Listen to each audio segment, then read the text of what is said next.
കവിത അച്ഛനെ പോലെ മുടിയുള്ളവൾ. അമ്മയുടെ പോലത്തെ നീണ്ട മുടിയുള്ള ഒരു കൂട്ടുകാരി ഉണ്ടെനിക്ക്. അച്ഛൻ്റെതുപോലെ ചുരുണ്ട മുടിയുള്ള ഒരു കൂട്ടുകാരനും ഉണ്ടെനിക്ക്.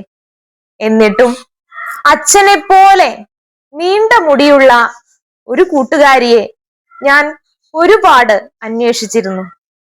ഉറക്കെ ഉറക്കെ സംസാരിച്ച്, ആഹ്വാനം ചെയ്ത്, പൊട്ടിച്ചിരിച്ച്, പൊട്ടിത്തെറിച്ച് ഇവിടെ എവിടെയൊക്കെയോ ഉണ്ടായിരുന്ന ഒരച്ഛന് അങ്ങനെ ഒരു മകളുണ്ടത്രേ.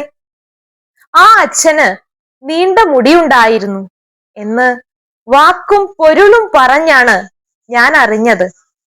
നുണയും നേരും തരം തിരിച്ച് ക്ഷീണിച്ച അച്ഛൻ കാലത്തിനും നേരത്തിനും മുൻപ് പറയാതെ പോയപ്പോൾ അച്ഛൻ ഉറക്കെ ചോദിച്ച ചോദ്യങ്ങളുടെ ഉത്തരങ്ങൾ പെറുക്കിയെടുത്തുകൊണ്ട് മകൾ വരുന്നുണ്ട് എന്ന് വരികളും മൊഴികളും പറഞ്ഞ് ഞാൻ അറിഞ്ഞു.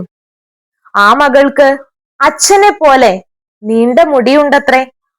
അവളെ എനിക്ക് കൂട്ടുകാരിയായി കിട്ടിയിരുന്നെങ്കിൽ. കവിത അച്ഛനെ പോലെ നീണ്ട മുടിയുള്ളവൾ.